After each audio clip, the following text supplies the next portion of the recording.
Welcome to the Ask Phil Skinny podcast with a guest. I'm proud to present Beverly Jensen. Beverly is an expert in electromagnetic radiation and electromagnetic frequencies. Beverly, welcome to the show. Thank you. I think I'm in the company of someone who has a broader experience than I do. My area is really quite limited to sort of household and personal wireless technology. And what you're working in is much more expansive. So I'm very excited to hear what you're doing too. Thank you for these nice words. Let's jump right in. Where did you start? How did it happen? Why did you specialize in EMF? Um, Well, I have a sort of a quite unique beginning, and that is that my dad, my stepdad, was developing this satellite communication technology.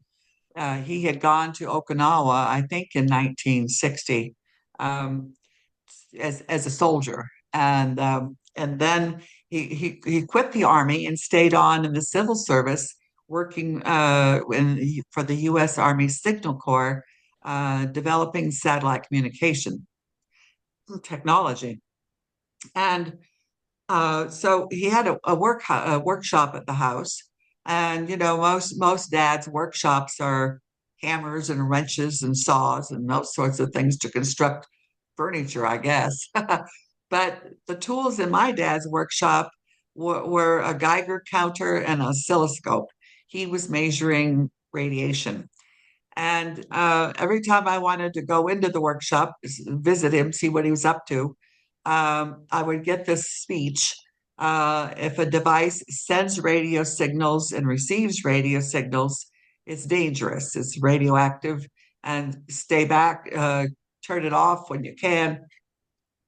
And so that I never forgot that. I mean, I heard it regularly for all through the 60s. We were there in Okinawa.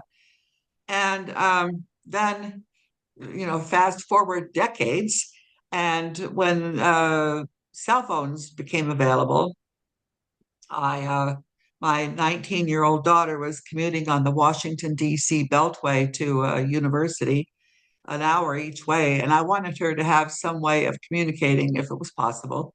So I bought her the family's first cell phone. And I said to her, I said, now, don't ever put this against your head and keep it off of your body. Don't wear it on your body anywhere and keep conversations short. Hmm. That was 1999. And we were still using dial-up for use of on the computer for internet. And so fast forward another 20 years, as 2019, I did not remember my own rules when I was sitting in Mexico writing a book, and I was sitting about 6 feet from a router, uh, 8, 10 hours a day, 6 days a week, and I became sensitive to this radiation, and I didn't completely understand that until I traveled from Mexico to go see another one of my daughters in Washington, D.C. And I hadn't been in Washington for 5 years. And between 2014 and 2019, the city became blanketed with radiation levels. In fact, somebody it was some special photography, took a picture of the Washington. It's not Washington Square, but where the Washington Monument is, and you could see the levels of radiation in that photograph. Well, it didn't stay on the internet very long, but anyway, it's April, it's warm, and I'm walking down a street in Washington. My arms are bare. And as I'm walking, first my skin begins to itch, and then it begins to burn. And in the cities, the cell towers are hidden in architecture, so you don't see them, and you're not quite sure what you're getting exposed to. So I go from itching to burning, and finally, as I must have been very close to the tower because my skin began to crawl. And these are classic symptoms of non-ionizing radiation. So that was the first clue of what I'd done to myself there, sitting next to the router. And believe me, routers in Mexico are a fraction of the power that they are in the United States. I don't think I would have had to sit there for 3 months to understand that I was being harmed if this had been in the U.S. Anyway, that was my beginning to pay attention to what is going on. And I had a website since '03 on natural health, targeting American women. Hmm. And it was all about natural medicines, natural treatments, how to heal yourself. By then I was living overseas. My whole career has been international, and so I brought in, what I had learned of from other countries, Ayurveda and homeopathic, which interestingly used to be a dominant medicine back in the United States in the 1800s. But anyway, I had that website, and I began in 2019 to shift over to uh, EMF, or I prefer to call it EMR, electromagnetic radiation, because it's the radiation that's the problem. Frequencies can be healing, as you're going to tell us too. Uh, I've had a PEMF mat, pulsed electromagnetic frequency mat, which absolutely saved my life on a flight uh, when Wi-Fi was being beamed through a cabin in an aircraft.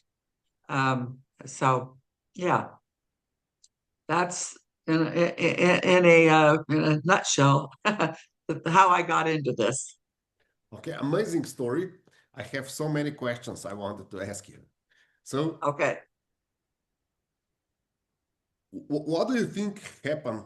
Because I also remember, not in the 60s, because I was not born yet, but in the 80s, everything that was either radar technology or telecommunication, radio, if you were too close to the antenna of the radio station, it was dangerous. If you were too close to the radar station, it was dangerous.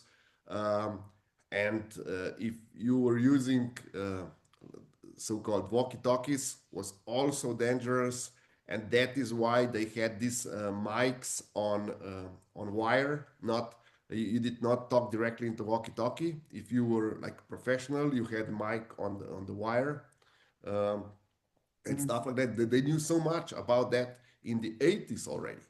But then when the cellular phone technology came out, suddenly there were so many researchers that proved that radiation is not harmful.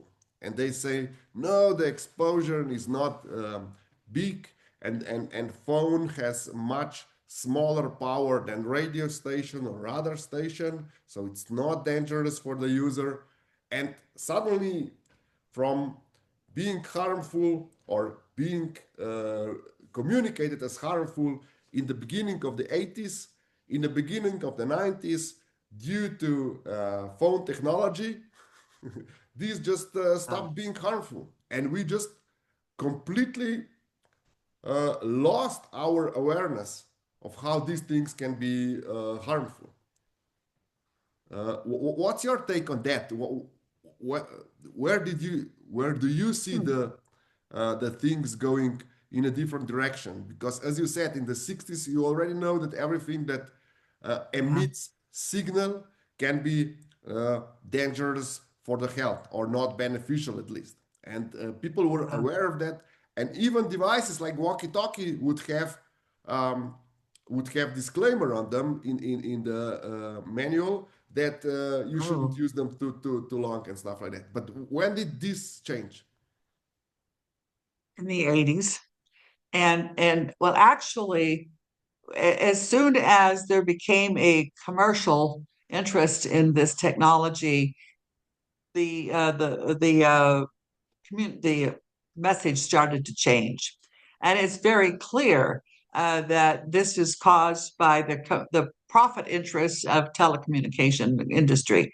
And I think it was in 1960 at Cornell University, a project had been commissioned by Telecom.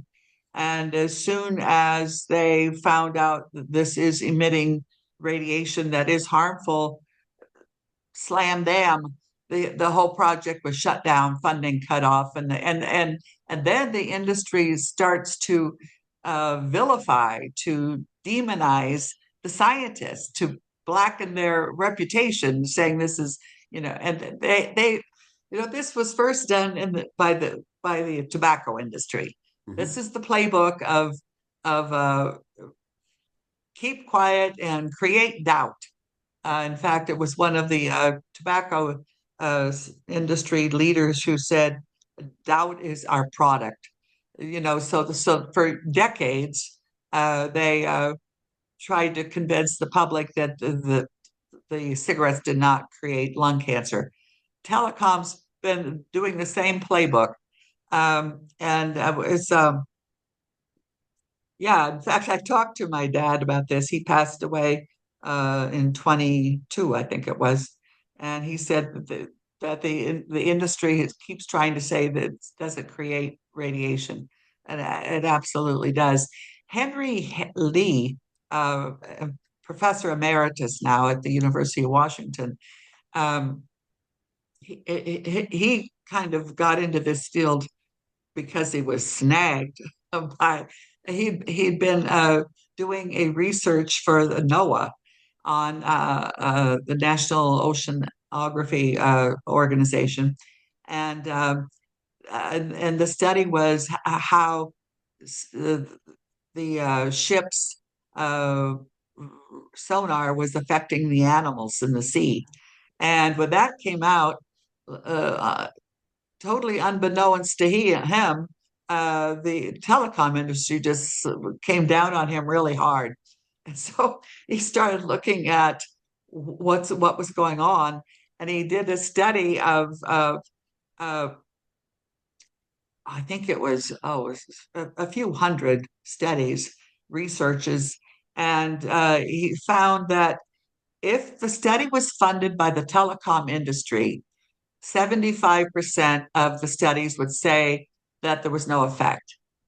25% would say yes, there was. And then if it was not funded by the telecom industry, it was the opposite. 75% of the research would say yes, there's an effect here, it's harmful. And 25% would say no, we didn't find any harm. And it's continued that way. Recently, Dr. Lee uh, uh, I think it's in Europe, and the study was they were supposedly updating the levels of admissible radiation. No, they don't call it that. That's sort of a forbidden word, but they were studying the effects and put out a new report. And Henry Lee has been tracking all the research on this, and he said that most of the damage caused by the technology is the what did I say before? Oxidative stress, Mhm. and he said, and in the studies that they used for their assessment at the European Council, there they ignored all of that research. He has a list of 397 researches on this, and I think that included one. So it was like 99% of all the studies that were relevant to human uh, impact from the Wi-Fi were ignored. So that whole report, I think it was done for the WHO, is really by the scientists who are truly tracking what's going on with the human beings. They found it quite damning and useless. Um, Damning because it continues then to allow harm to the people. Yeah, that is amazing because in my facility, what I help people with is because the body gets stressed and the frequencies in the body are no longer natural frequencies due to the, let's say, outside radiation. The frequency of the body changes on the whole body and different organs, and then we understand that as a disease. And we have a natural park, so it's part made in the forest and part in house, where we help people get back in tune with the nature's frequencies or eliminate the EMR negative consequences of EMR. But we have huge challenges now, and I would like to talk with you about that. For example, every car now has a Bluetooth device, and our phone is connecting to our to our car or car stereo, so that we have so that we can talk while driving, and that if we have Apple CarPlay or Android Auto, we can connect our phone directly with our navigation devices and all this stuff. And all this, and on top of that, we have now wireless charging. I believe that is one of the most dangerous or the most EMR emitting uh, stuff is the wireless charging in cars. And we For all the have them. automobiles, Yes. unbelievable. Uh, Wow, and I do believe that the new cars are just, um, I'll say they are microwaves. Because they are we are there. super microwaves, I think. Yeah. And I do a lot of traveling from here in Slovenia to Switzerland and through Italy or through Germany. And it's about 600 miles in each direction. And if I drive in a 20 years old car without all this high tech, the car is much more comfortable than the newer cars with everything inside. Despite all the improvements of and better seats and all this stuff, but you don't feel worn out on the end of the journey. So it's not the car is so much better. It's that you are so much better when you're driving in such a distance with the car, right? Yeah, yeah. So what I wanted to say is that we all believe that the newer is better, um, but due to all the screens, also we have to be aware that every screen also emits EMR. And the cars now have huge screens inside. And we have all that. And on top of that, our phone is constantly being charged through electromagnetic table, or how we want to call it. And it's being connected to our system so that we have everything interconnected. And there's a lot of radiation inside. And then we have a huge problem that it's almost against the law or it's almost forbidden to say it. Electric cars have much higher rates of electromagnetic radiation than internal combustion cars. That is also one thing that we have completely forgotten when we went and bought our first Tesla. Um, I can't even get into one of those cars. Um, there actually just yesterday on X, there was a video uh, by a fellow all about the what goes on in an electric car. and he Mhm. has diagrams, and he's got a YouTube uh, site which I haven't found yet, but I will send that to you when I find it, because he had diagrams of the construction of these cars, talking about the magnetic fields Mhm. and all of the uh,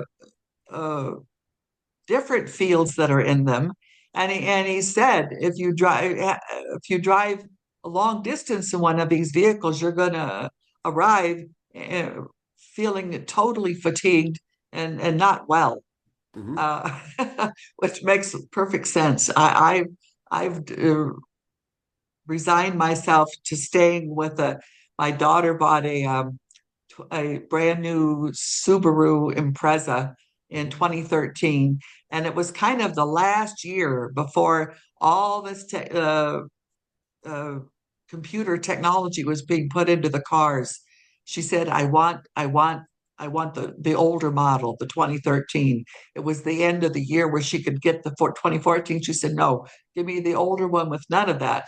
I think that will be my car for the rest of my days, because yeah, the Bluetooth, and it's becoming more common to be the connecting method for everything.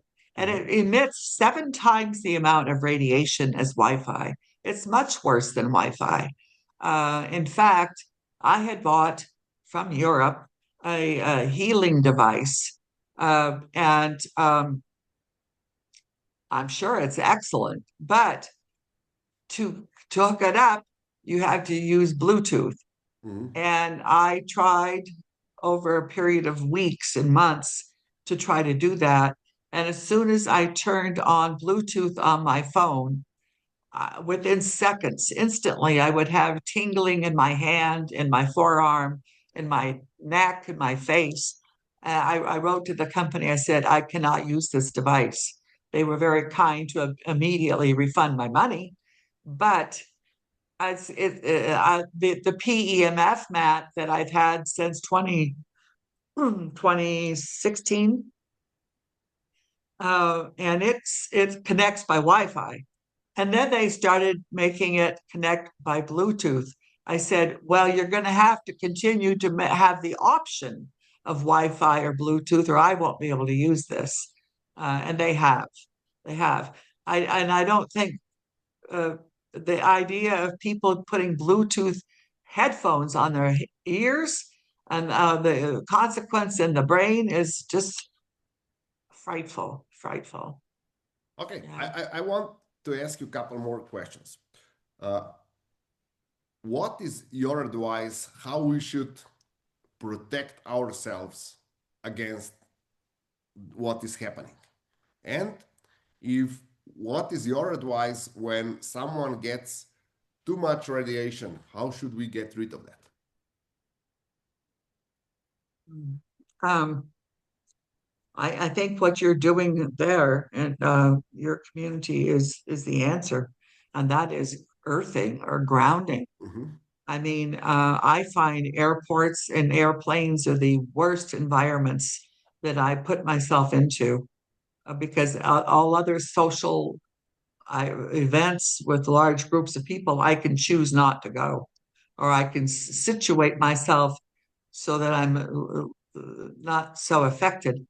But when you get into an aircraft, and they're now, it's not as bad, and I've measured this. If it's wired Wi-Fi, and you use a USB cord to Mhm. plug in your device, that's okay. But when they beam Wi-Fi through the whole cabin, that is so destructive. Um, but so airports and aircraft are the worst. And I usually I'm headed for this family home in North Seattle, and it's an oasis because there's tall evergreens around it, and it's fiber optic cable. When people bring it into the neighborhood, there's no cell towers within 5 miles, and because of the trees that protect us. Um, but I will spend 2 or 3 days on the grass to recover. And I haven't found those earthing mats to be very helpful. And if you're not very careful, you can make yourself in worse condition. You've got to make sure that those are that if you can't, if you're not in a place, and most people aren't, where you can throw the cord out the window and uh, stick the conductor into the ground, then you're using the electrical wiring of the house. And if you don't confirm that that is grounded, you're cooking yourself. It's very harmful. So you have to be careful about that. But that's not nearly as effective as just being on the ground. The earth has got the negative ions that balance us and keep us healthy. Other than that, there are I think the ultimate answer and healing of this is some sort of frequency, and I haven't found it yet. I know of one person who did. He's actually, and I've said for years, I said Lloyd Burrell has got a secret. I mean, he overcame this serious uh, harm from the radiation. And anyway, he's now teaching. He has a program occasionally on learning frequencies. He's in France, but I think most of his podcast folks are in the U.S.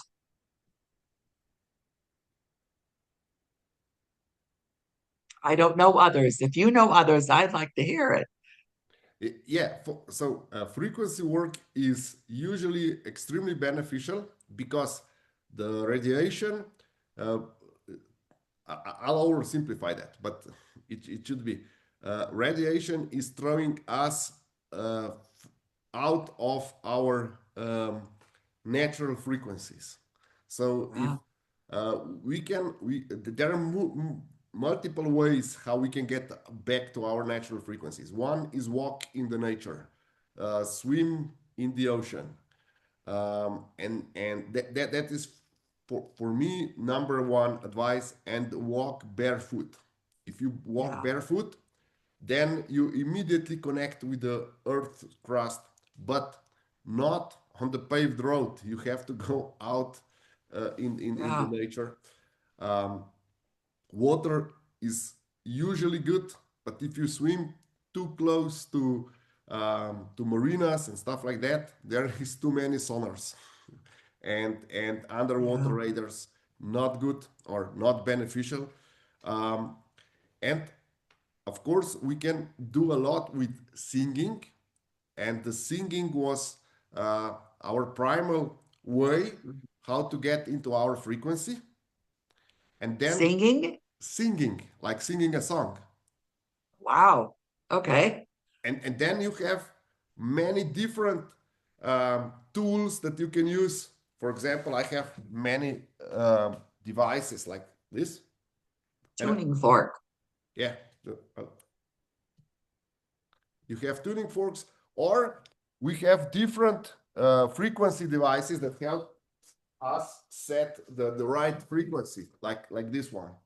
We just set up the frequency that we want, and it will push our body towards desired frequency. It's not instant, but after a couple of minutes, we should feel better. So there is the best way is, as you have said, is protection. Avoid things that harm us. I do believe when possible, the trees are huge protector of of human, Wow. because first they help stop electromagnetic radiation, and second they are in tune with the natural frequency. I know that there is people don't like the term, but they use it as a diminishing term, tree huggers. But if you hug a tree, your electromagnetic field will synchronize with the tree's electromagnetic field, and this will help you recover from electromagnetic radiation. Of course, that is not true if there's only one tree on your in your background. That's not necessarily true. But if you go in the forest, that's absolutely true. Yeah. That's good to be reminded of that. Yeah, Yeah. yeah. I do see this as a one is protection. By far, the best way to protect ourselves is some kind of farthest cage. That means that we install either copper or aluminum or whatever metal around the source of radiation, and Mhm. this should lower radiation a lot. Then there are tensor rings.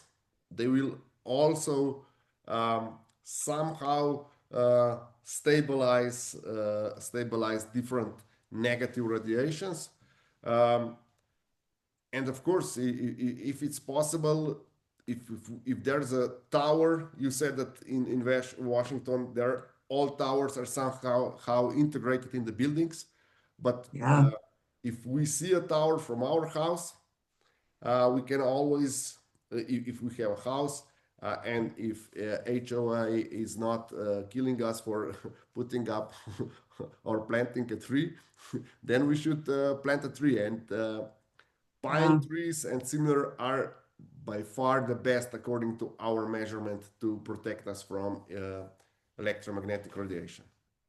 So, You talked about the importance of walking barefoot. mhm, People need to be reminded that all of our shoes in this modern world prevent that connection, what the materials they're made of. Unless you've got leather sole shoes, mhm, you have to be barefoot to have this benefit of the walking. Of course, being in the forest is going to affect the whole body, but the most dramatic uh, major connection is through your feet. Uh, and that does require that you're barefoot or you're wearing some leather moccasins, but only a leather shoe of some kind would uh, be allowed to actually have this transmission in the forest. Uh, yeah, Keep the and feet we thing have away. huge problem because socks are now high tech microfibers and stuff like that, so that they dry Uh, faster. That is all protecting us, or it's a resistor. It does not enable us to connect to the earth. We would have to have like socks that they used to produce in the olden days from cotton or stuff like that. yeah, cotton or wool. Yep. It's hard to find cotton clothes anymore. I mean, our clothes are now being made in a chemical solution, and it's really unhealthy. There's a new book out on this. It's terrifying what the clothing is made of. I mean, I've noticed for years I don't even look at labels or anything. I just feel the fabric, Hmm. and you can I call it plastic. Yep. It's a plastic dress, you know. But even if it's not that going that direction, all of it's got so many chemicals in it that it's not healthy. Yeah. Speaking of devices, I have one, and you will know about this as a scalar device. Hmm. And this is uh and it's got those frequencies on it for healing. Uh Yeah, it also it also set that for all sorts of ailments, and Hmm. it's really rapid effect. He works with a lot of scientists in Europe. The uh, fellow who created this is actually from New Zealand, John White, but he lives in Nanjing, China. And this is he said recently in a webinar, he said when he moved there, he went to all these factories creating batteries to find the most durable, long-lasting, safest battery that you could get that he chose for this device. But yeah, this is amazing. Whenever you can get something that energy uh, devices are, I think, the future of health, Yeah. how we're So going to heal ourselves. I agree with you in a sense that most people will be forced to use these devices as they will be sick. But the best future would be back to nature. And Absolutely. uh, Yes. But I'm telling you, in many places out in nature, okay, so last year they passed a law through US Congress that they can put cell towers in our national parks. mhm, It's getting harder and harder to find unexposed nature. mhm. You know, I read a message from somebody living in the mountains of Colorado. And you would think that if you got out in the mountains, you're going to be safe. But because of Starlink, you're not. And Yeah. he said the concentration of the radiation in the bottom of the valley where the houses are was horrific. This is so sad. You know, I don't know how we're going to keep the earth safe for humans and animals and the birds and the insects. All of life on the planet I is would like threat. to have your opinion on one last topic before we wrap up. Is all this radiation and electromagnetic radiation, is that a gross negligence or is that planned? Is it what? A gross negligence Land? that someone just don't know that they are doing harm. Oh, they know. Yeah. So I mean, there was the Soviets did the most expansive studies from 1960 to early 90s. They did over 800 studies Mhm, of the effects on their workers in especially extremely low level environments where there was radiation. And they studied how much it affected the employees, the workers, and if they were in a factory for 2 years and they knew the level of radiation, they would track them when they left. If they went to an environment with no radiation, which you could do in 1960s and 70s, then they would recover. If they mhm. went from that 2 years in one factory and went to another one, and were continuing to be exposed to radiation, then they didn't recover. Um, anyway, they had done 800 studies, and the Department of Defense ordered the U.S. military, Air Force, Navy, and Army to conduct a study of the effects of radiation. They ordered this in 1954. When it was finally finished, decades later, 1988, they referred to these 800 studies by the Soviets. This is 1988. This wasn't made public until 1994. That's actually on my website, that military report. It's on Women's Medicine Bowl. Um, so they know what they're doing. I mean, and now they're talking about 6G. That's military weapons when you're talking about 6G. And the telecom uh, organization, they admitted at a congressional hearing that there have been no safety studies on 5G. And still it's being allowed to be rolled out. The Soviets, the Russians now, they said that 5G will remain a military wave, military band, that there will be no commercial use of 5G. And I think since they have done right now, the most studies are being done by Iran and Turkey. And it's interesting. Iran and Russia, two authoritarian countries, have the lowest permitted levels of radiation exposure. Turkey's got a lot of commercial interests Mhm. involved there. So, you know, democracy pays the price. uh, so that's not so true of Turkey. But the Soviets are keeping close tabs on this development. The United States is not. Okay, so how should we wrap up? Where can our listeners reach out and get in touch with you? What can you offer to them? How will they get to know more about radiation? What is the best way to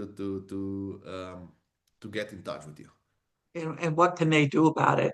Yeah. That's most important, I think. I've got two websites. The Women's Medicine Bowl, BOWL.com, is the original site. But a year ago, I decided I needed to focus on moms. It'll be moms who will save the kids.